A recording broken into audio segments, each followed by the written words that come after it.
Hey, it's Kat here, and I wanted to do the Pokemon Go tag because, I don't know, I just felt like it.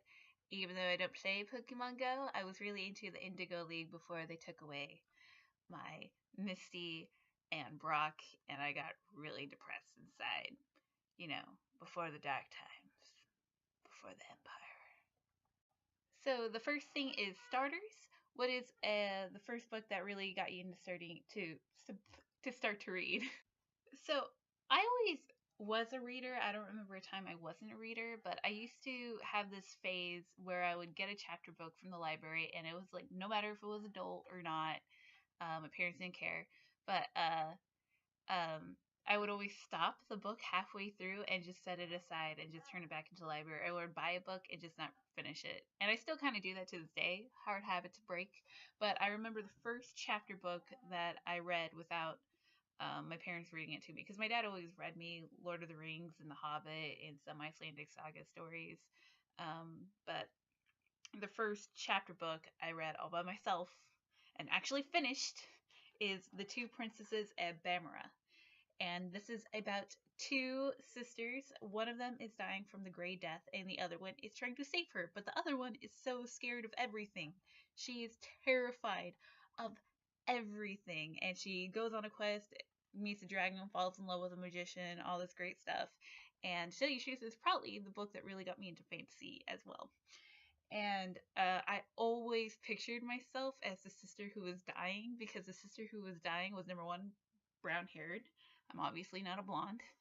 And she was super strong and sassy and wanted to always go on adventures and save the prince and do all this awesome, amazing, cool stuff. So I always pictured myself as the sister who was dying and pictured my younger sister, who was also actually the younger sister in this book, to go run off and save me. So, yeah. The next question is Pikachu. Choose a classic that you will always love. And it will probably be The Hobbit by J.R.R. Tolkien, because obviously it's The Hobbit. But I was like, you know what, let's go with something different. Choose a different classic. Be a little out there. And I'm actually going to go with Solomon Kane by Robert E. Howard. Now, Solomon Kane is a Pulp Fiction character, so this is a bind up of his stories and poems. I think there are a few poems, short stories. I don't know, I haven't read it in a while, but and when I say I haven't read it in a while, I mean I read it last year. I don't remember. And what was I saying?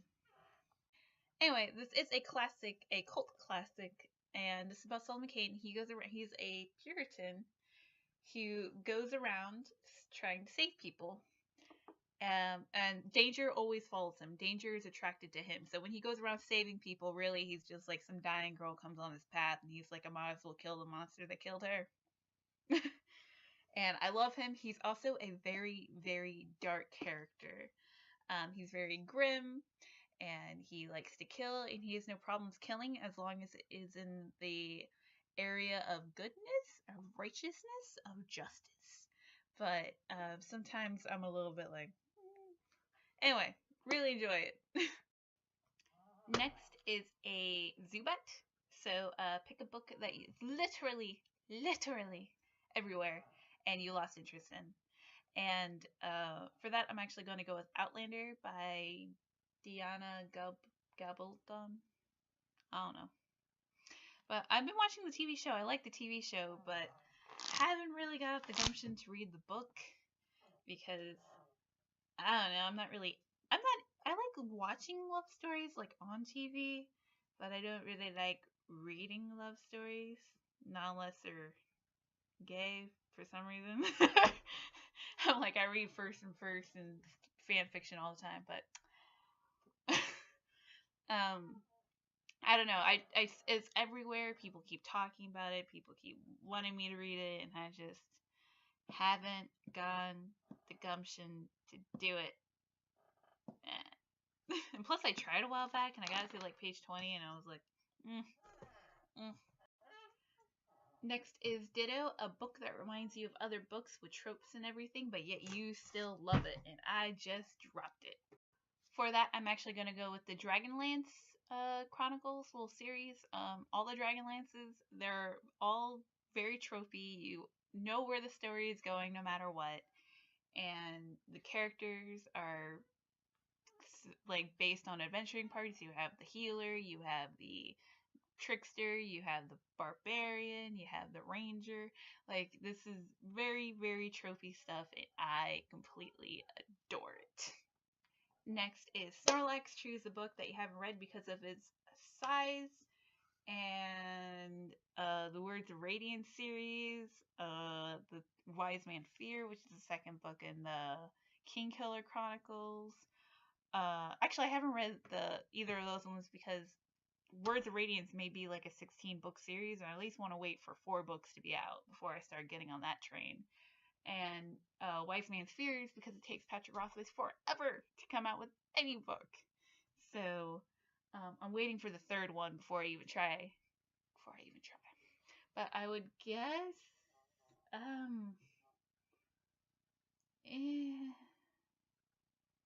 I don't know. I don't think I have one that I just haven't read because of sheer size. That's what she said. Though that doesn't make sense. But I did say it, and I am a girl, so. Next is Gengar. Choose a book that kept you up all night, and for that, it's on the other shelf. And I'm going to go with the Lord of the Rings series. Not The Hobbit. Take that one out. Take that one out. But I read all 3 books of The Hobbit in 2 days. I didn't sleep in those 2 days. In fact, I came down the stairs to my dad, eyes bloodshot of tiredness and sadness, because the ending's quite sad in my opinion. And I was like, I finished it. I finished it. Yes! And I just ran away. And immediately fell asleep. So yeah, 2 whole days I read all 3 books. 2 days. To this day, I feel tired every time I think about it.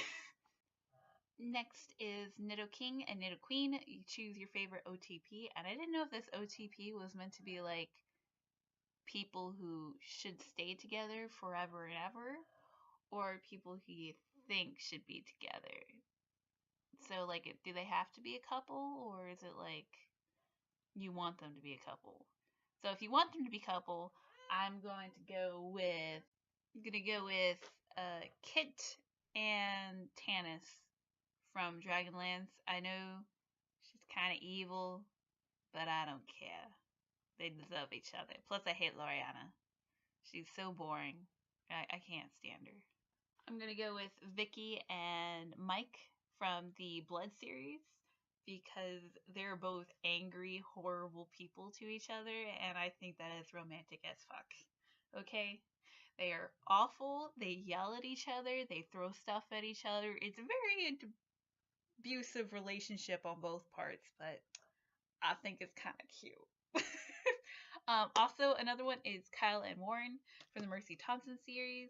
I really wish they had their own spin-off series, like, really, because Kyle's like a lawyer and Warren is a werewolf, and I think those two should just have a series together, because how would you not want to read that? I don't know. That short story in Swifting Shadows, Shifts or something, didn't fill my need of Kyle and Warren stuff, okay? Patricia Briggs, I'm just asking for you. Let's have a little girl time to write a Kyle and Warren book. That's all I want. That's all I want. Maybe put some Ben in there too, because I like Ben. Maybe Bran. I like Bran. Next is Rapidash, and choose a fiery, fast-paced read. And obviously, I would have to choose Vampire Lestat by Anne Rice. Nah, I'm just messing with you guys. If you know Anne Rice, you know that she ain't written something fast-paced ever. Not even the Claiming Sleeping Beauty series, which is an erotica. And you think erotica would go by fast. No, she somehow draws it out. Somehow. And then you're just stuck there reading 70 pages of somebody getting whipped. And you're just like, it shouldn't actually be this long. I feel like this is unnecessary. So a quick fiery read, I would have to go with the Skullduggery Pleasant series. Every book is fast, and every book I finish in a day, even the ones that are almost 800 pages. I finish them all in a day.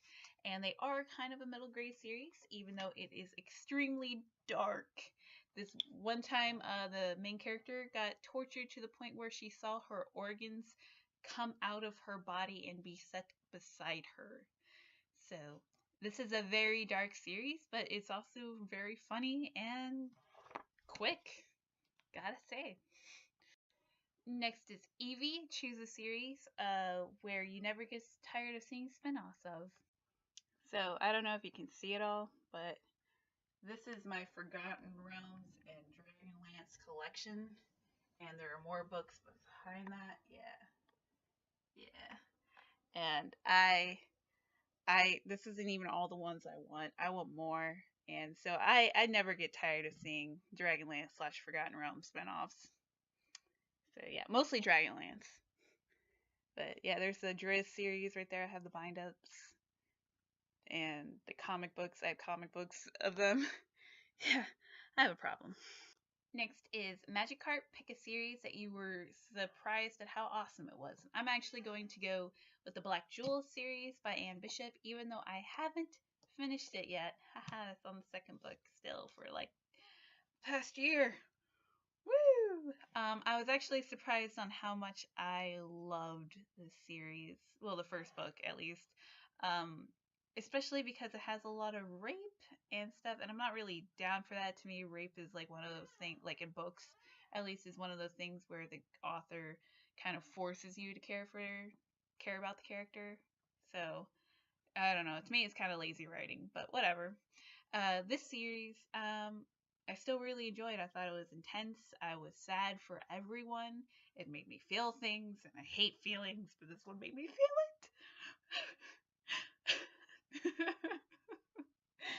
But I can't wait to read the second one, but haven't gotten there yet.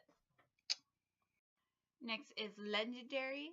Choose a series that you're still excited about, even though it's overhyped or something. And I have three. So I have three series. One of them has been on my shelf for way too long, and I should really get to reading that. And one of them is the Liza Locke-Lamora series. I am still super stoked to read this series. I love heist. Anything. I love heist movies. I love heist books. I love heist comics. They're just my fave. I like tricking people. So I am still super excited about this series. The next one is Jim Butcher, the Dresden series. Still haven't read it, but I am stoked to read it. And the third one isn't actually one that you see a lot on the YouTubes, like people talk about, but it's really, really hyped up in the fantasy communities and all that. And that is Crucials, Dart by Jacqueline Carey. And this has been on my shelf for way too long, almost 3 years, and I still haven't read it. Still haven't. I started it. I really enjoyed what I started, and then I stopped because I'm dumb. Plus, it's really elegantly written, so I'm always like, oh, I feel like I'm reading a poem. Not that it's boring. It's just like it's so. I do it with Anne Rice books too. It takes me forever to get through an Anne Rice book. It's so different from being like a straight up fantasy. You always have to be like, and then the pillars and the vines wrapped around themselves or something like that. Next is Mew and Mewtwo. Choose a book that you want in a collector's edition. And uh I would really like that leather bound edition of the Lord of the Rings, mostly so I can stop trying to put this crap, this little shits, back into this box. That'd be nice. I'm tired of this box. Also the collector's edition of Ender's Game, but I won't spend my money on that because I already own it. Why would I pay for another book? That's why I don't have the collector's editions, because I already bought the book, or I would have bought it in collector's edition. Also, why I haven't gotten the Harry Potter one either. Though, I don't really need pictures in Harry Potter. I mean, the old ones had pictures. Why do I want more pictures? If I wanted a picture, I would get the comic book or something. But why would I need another, like, fourth edition of whatever? I already have the Hogwarts one. Why do I need another one? I have a rant about that, but I'm not going to explain it here. Next is Poke Egg. Choose a debut novel, well, a novel that's about to be released that you're super stoked for. And one, I have two, and one of them is coming out, I believe, next month. So, woo! I'm excited. And that is Jerusalem by Alan Moore. And this is a, I guess, historical fiction novel done by the creator of Watchmen, as well as V for Vendetta, as well as, all the comics I love. Though V for Vendetta, I kind of like the movie more, not gonna lie, not gonna lie. But I am super excited. It's gonna be like over 1,000 pages, so I may have to read it in small little tidbits. But that's fine. And this is all about Jerusalem, obviously. The next one I want to read is Timekeeper by Tara Sim.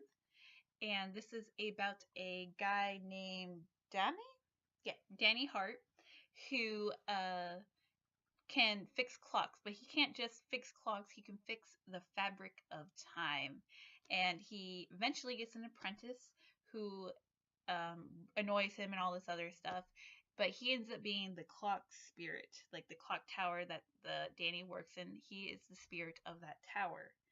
And eventually people try to go after them, and the boys are drawn together through loneliness. It's the line in the thing. And I am actually really excited to read it. In fact, when I saw the question, like the Poke Egg, I was all like, Timekeeper. I really want to read that book. But I think it comes out in November 1st. So, yeah. That's the end of the tag, and I hope you enjoyed. Bye!